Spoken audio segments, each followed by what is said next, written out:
Okay, so we have Boise State as second round seed. They're up 5-1 in the top of the 7th.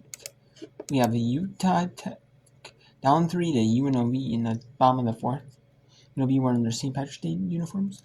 Utah Tech wearing the red. Kind of like UNLV with like a white. And then we got a red pant, white shirt top, white bun, athletic dress shirt tape.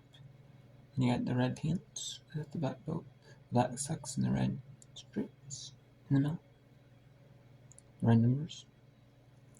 And then Boise, Utah NLV has 3 runners on the bottom of the 4th.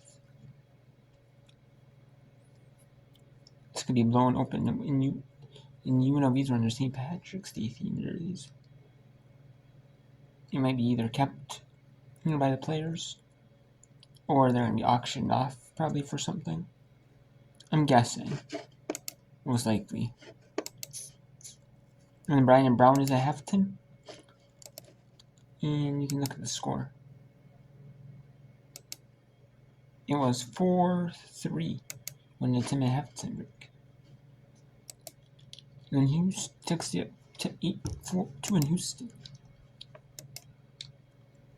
Okay, so Boise State's second round seat is over. And then we had the game that just ended was when I was on the phone. It was Utah's Nevada 5-1 over Pacific. Let's go Boise State second round seat. Boise State beats second round seat 5-1. And then we have Utah. At first, it was a good throw. Just missed. And then a throw there by Caldwell. It bounced. It was a good throw. It was a good throw. It just bounced though. Hook up with Taylor at home to get Gonzalez to get the force out. Errant throw, and UNLV gets. So this is a win for UNLV. So if UNLV can get 3 runners across this inning and next inning, the rest of this thing and next inning, they'll win the game. They'll improve to 14-15. And every team is training in the NCAA softball tournament. There is no secondary tournament. The NIST, the National Invitation Softball Tournament. There is, you have the second one, or the NISC, the National Invitation Softball Championship. I think that's their true name. National Invitational Softball Championship. Or the National Invitation Softball Championship, I think is the true name. National Invitation Softball Championship. Like they had the National Invitation Volleyball Championship. They had that going on.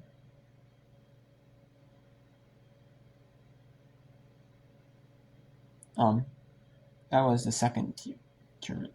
That was the second tier tournament for volleyball. They had the NIVC. That got canceled this year. Probably due to like the NIL world and that world landscape.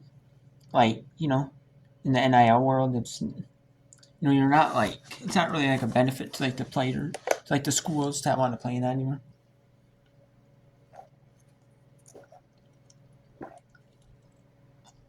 If you see like less popularity from those schools to want to compete in them, it's like the men's and the men's like CBI, the College Basketball Invitational.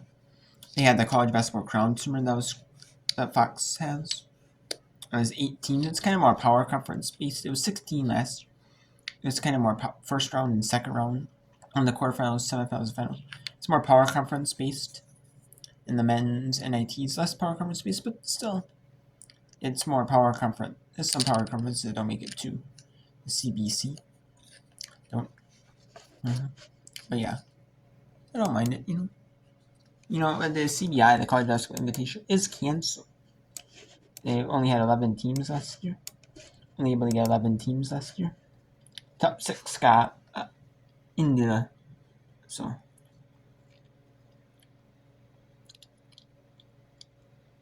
yeah. Actually, let's not do it with double box. Yeah. But so I think it's just a changing landscape of things. Like the women's NIT is still a thing. It actually is a tournament that teams want to play in, especially in the women's side more. There are teams that did take opt-outs, that did take opt-out turns, like Southern Indiana, like Lindenwood. They did opt out of the WBAT. I'm surprised, though. I'm kind of surprised, though, that they opted out, because they would have been shoo-ins for the WBAT.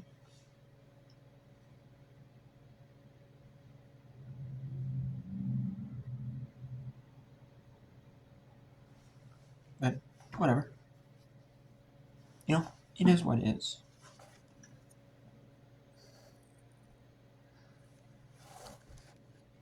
You know, sometimes, I mean, teams just for whatever reason don't want to play in conference tournament, in tournaments that aren't the NCAA tournament. Like, I'm surprised, though. Because if I was a school, I definitely want to play in them.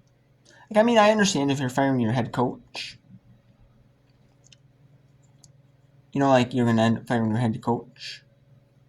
Like, schools don't want to play if they're going to fire a head coach anyways. You know? You don't have, like, you're not, you know, playing for, like, an assistant coach who might not even be on the team next season. I get it. You know? That was schools, you know, want to do that, you know?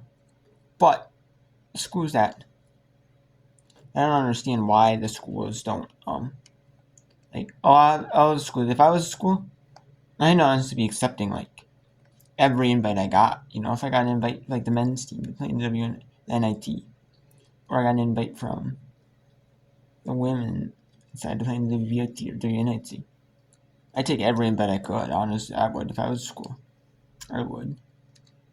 But honestly, you know, the players work hard. You know, and wanting and you know all these players.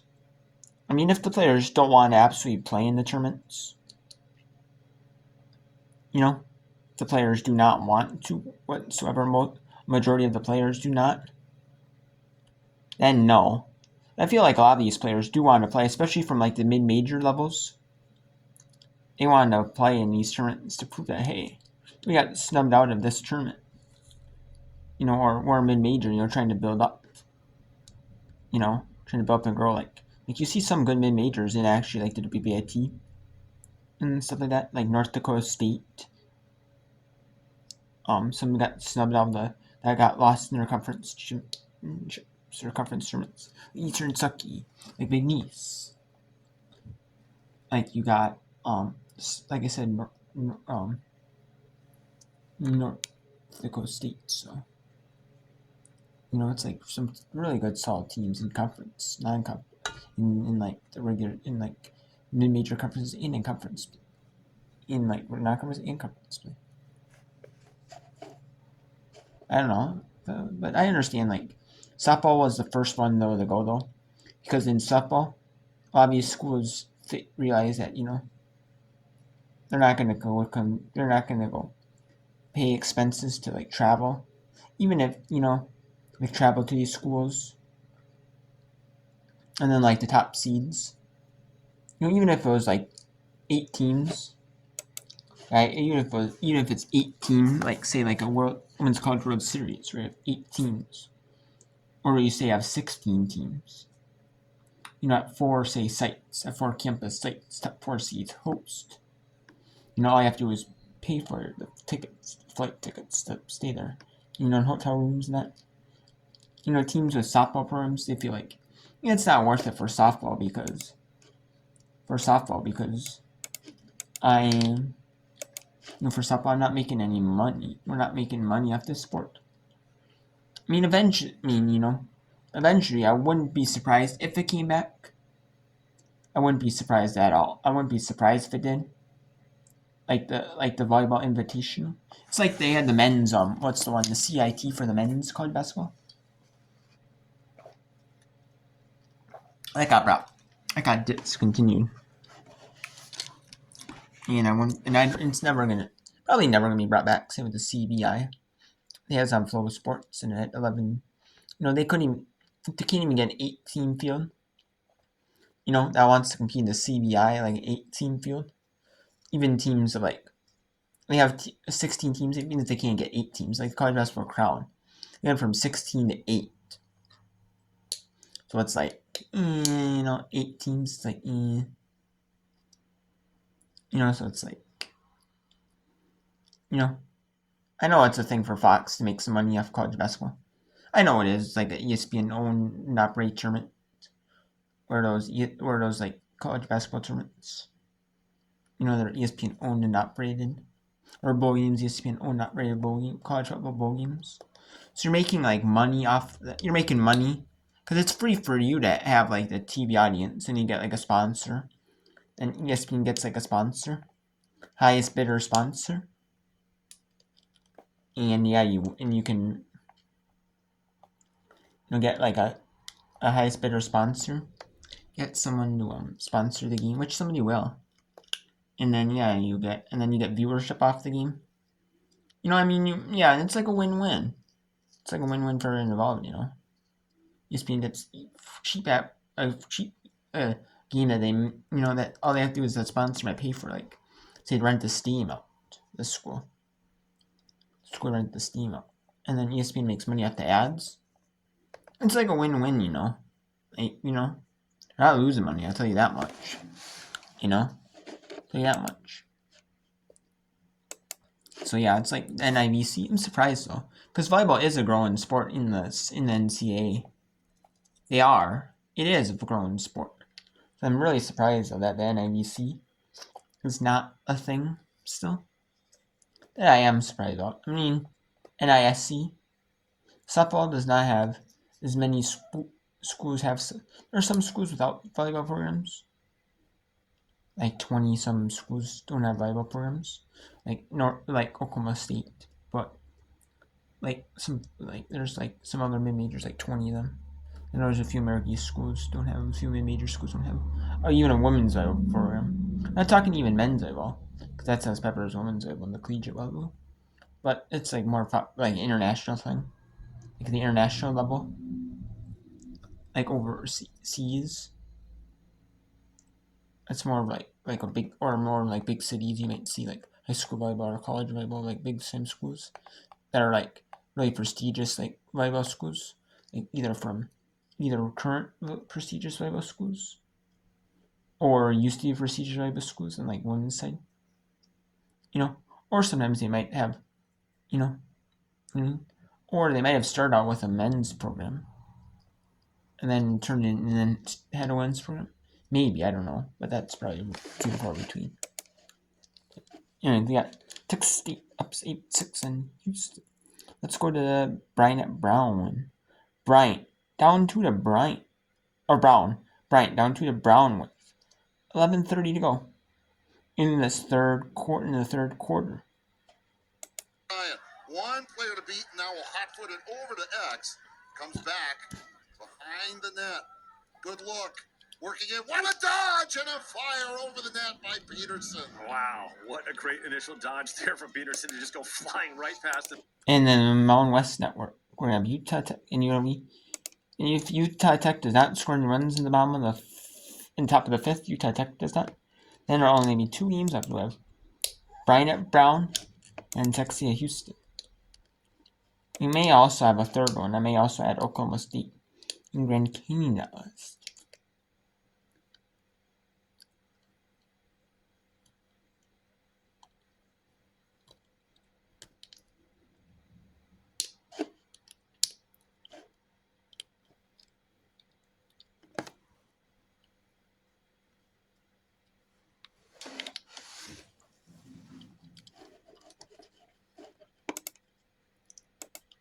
Sent from the Brown staff either. Right to left, over the top. It's a good pass for O'Brien in transition. There's knocked the ball down, and it's going to be an offensive foul. That's a charge against the Bulldogs. Well, let's see. I think one official has it one way, another has it. It did seem like O'Brien was forcing her way in there. Well, and the official that was closer is the one that called the charge. Correct. To be frank, you could still be Mike, but I'll be Frank for a second. We'll see what they come up with here after the small mini conference on the field. Well, it's extending into a longer conference, and it's going to go against Brown, I think. Well, maybe we'll get a quick look before they set up for the pre-position. The old AT&T, you make the call. The stick was up high, but she's forcing her way in there, so you can see how it could go either way. Yep. I can see a case made for a charge. I can see a case made for the foul. So another free position here for Kaylin O'Brien. Surprised that free position from it did look like It that was happened right. outside. It was right at the edge, maybe just a step or side inside the 8. Okay. I thought it was actually at the line of the 12, not the 8. To be very honest. Maybe we'll take another look. As the referee's coming to the table, maybe to adjust the clock, so maybe we can throw up another replay real quick to see that last foul, because it'd be interesting to see where the feet were as O'Brien made her way in. Well, they're going to get a free position out of this. Conway waits. She'll back it out this time. And with 65 seconds on the possession, about 10 minutes left here in the third.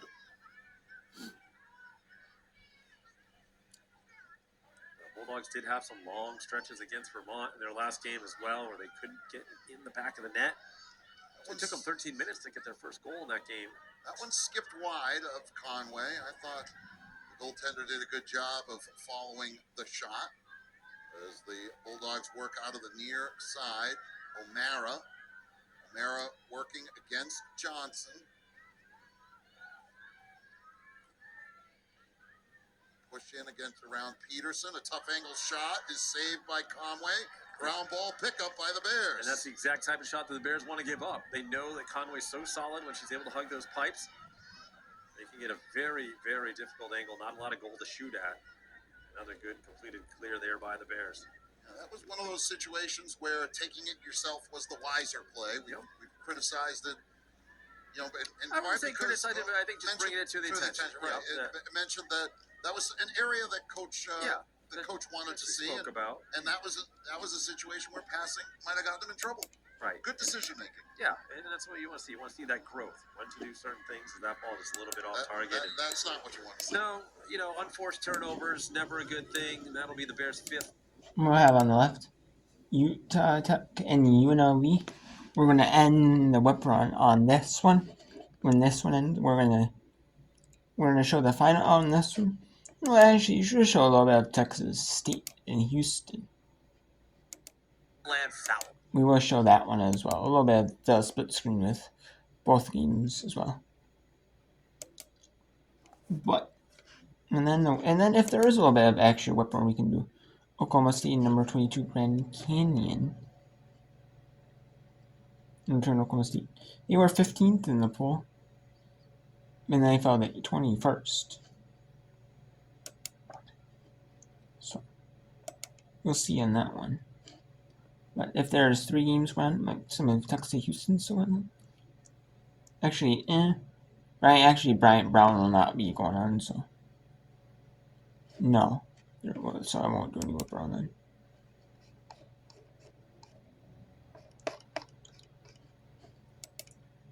I mean, unless they have to rain lane, either in Bryant Brown, mostly. Maybe even Texas Houston. And the 1-2. Ooh, that's high. Outside. Count now, 2-2. Embry, the sophomore from Farmington, Utah, standing 5'8".